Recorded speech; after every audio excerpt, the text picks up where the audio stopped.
In this episode of Haunted Cape Breton, a father and a daughter are haunted by a little boy's spirit, along with a man who smokes a cigar. And later, a fishing trip turned into a nightmare.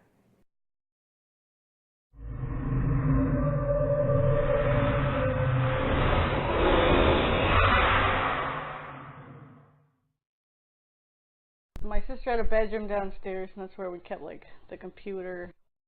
We had webcam on it.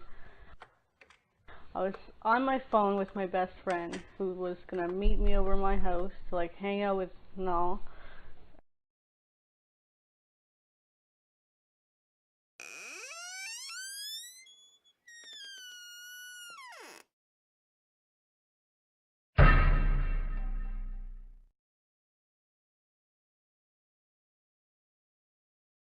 But no one was there.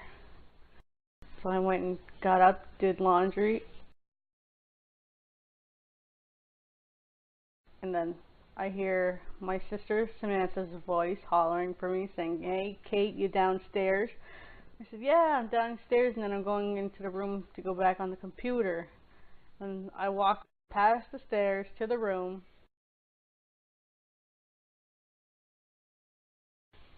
I hear footsteps coming down the stairs.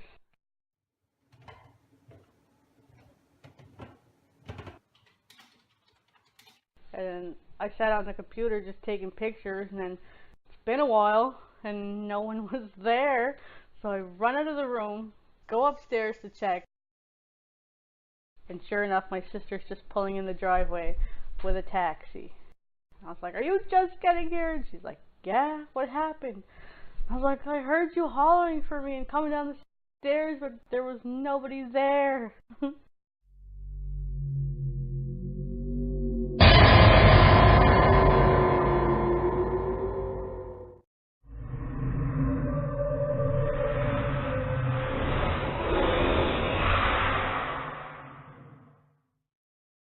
The second encounter was in my bedroom that I shared with my twin sister.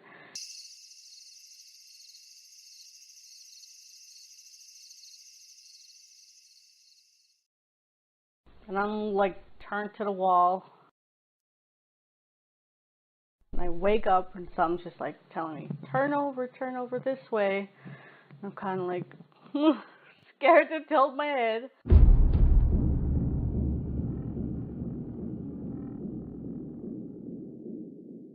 He's sitting on the chair and telling me something's wrong.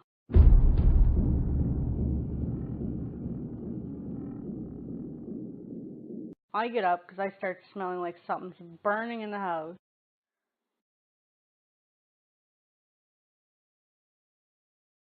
Like you could smell it, like it would like come down from the hallway, or like it would just disappear and like pop up somewhere else.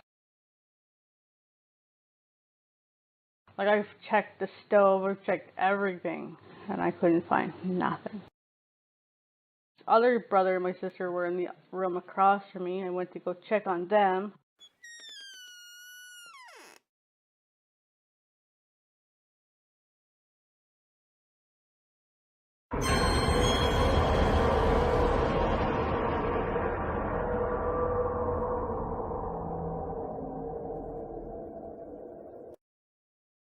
There's like this kid's in my head saying, something's wrong, you gotta get up. And I go and check on my parents, and they're fine, like everything's fine. Like I could not find no reason why. I'm looking all over the house for something that I don't know what.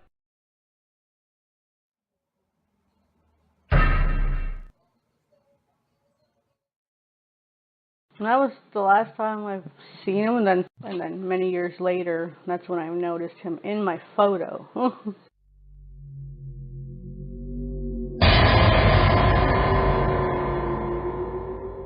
And that terrifies me, and it still does to this day.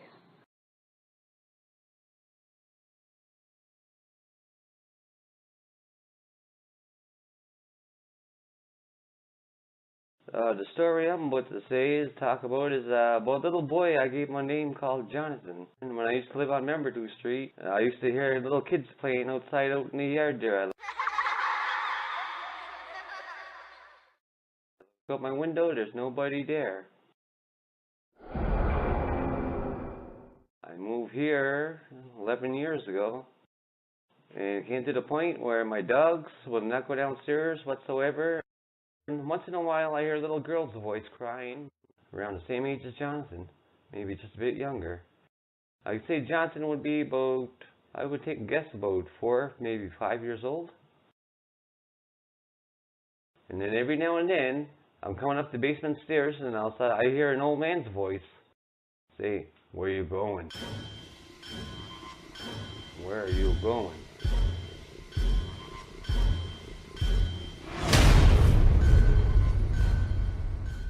And after that there, you get the smell of a cigar, like someone smoking a cigar in the other room.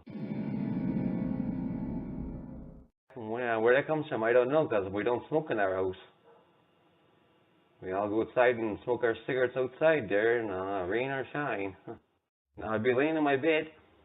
Every now and then, I see a shadow leaving that room, going right across my bedroom door. Even my dogs would sit up and look, and as I say, "Did you see that?"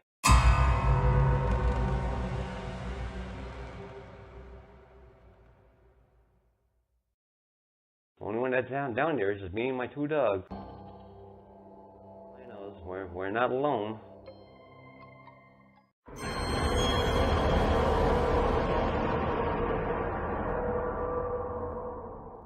And when I call him Jonathan, everything seems to be pretty comfortable around the house there. The ghost of Jonathan and the old man continue to make their presence known in the household. After the interviews with Theodore and Caitlin, a quick investigation is carried out in their basement, where the mysterious boy's photo was taken.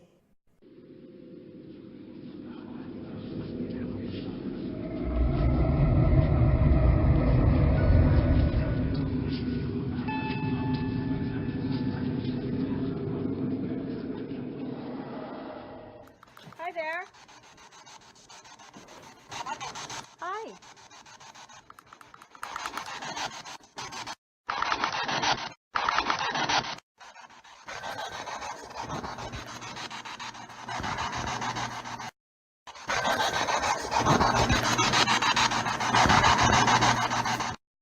Do you like it here? Do you like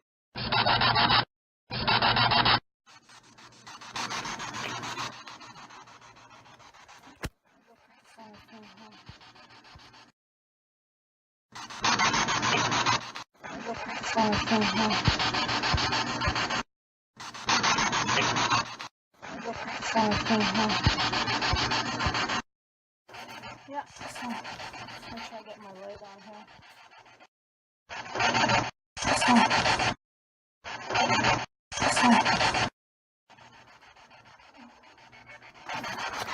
Not all the time you're gonna get to listen.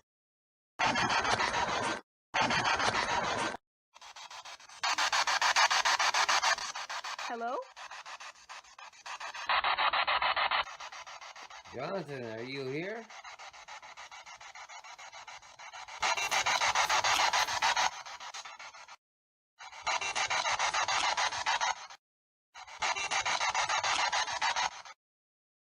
Jonathan, if you're here, give us a sign.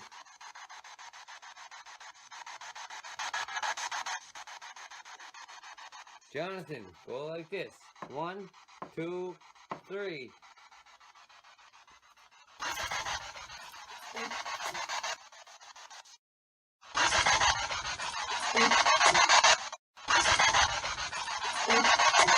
Can you at least tell us your name? Your real name?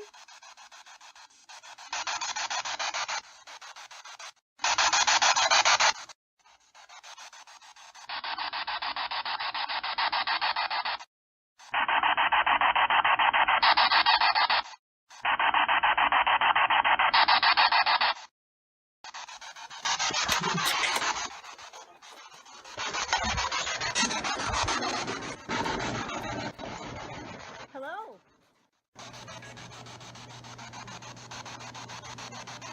Did you say right here? You're more than welcome to stay. Just leave me alone. Don't bug me at night. Don't scare me. You're more than welcome to be here. Okay. I know I'm not alone at night there. I'll always have somebody to talk to. I want to say thank you.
After this investigation and chilling footage, it still remains a mystery.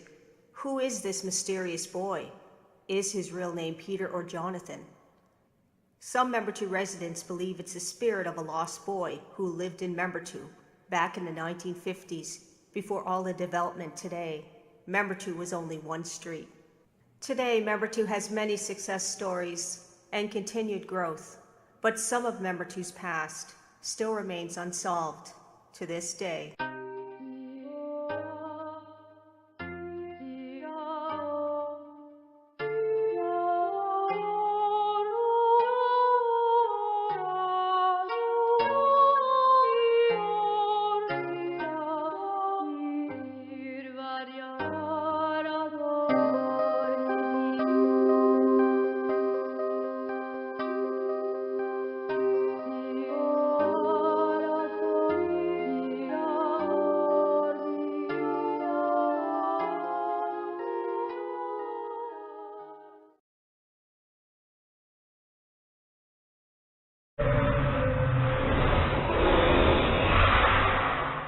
My ghost story is about my fishing trip in Grand River Bridge about 30 years ago.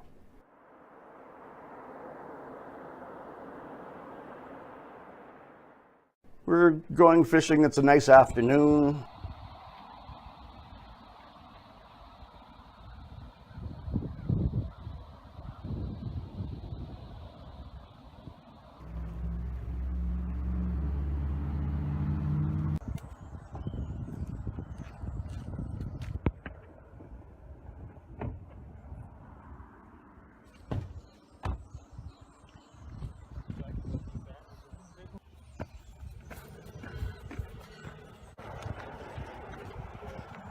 We all like the outdoors, hunting, fishing, stuff like that.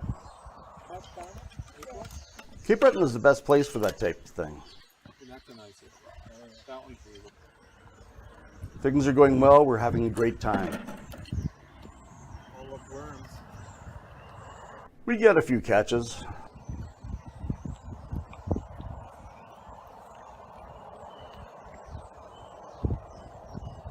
Then time goes by, it starts to get a little darker.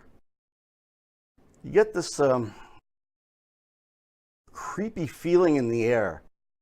It's just like someone was watching us intensely in the distance.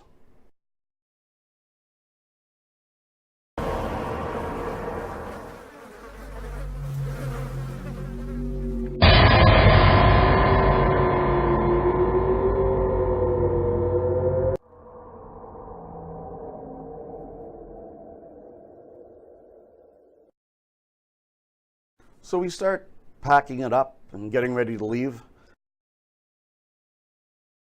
And I notice a person under the bridge.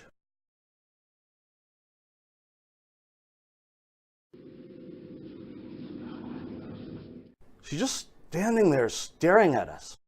I start yelling to my buddy saying, "Hurry, man, we gotta go." He walks to the car and he doesn't notice her. He's at the trunk of the car putting his stuff in.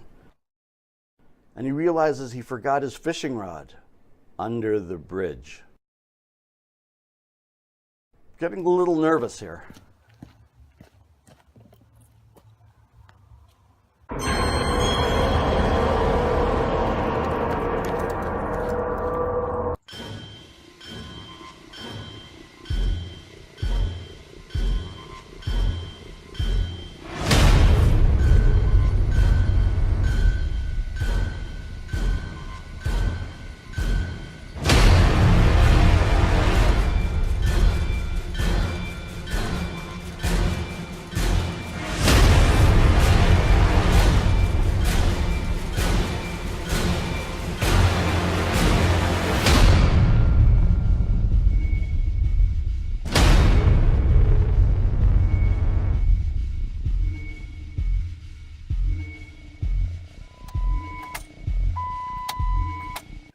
Then it was just silent.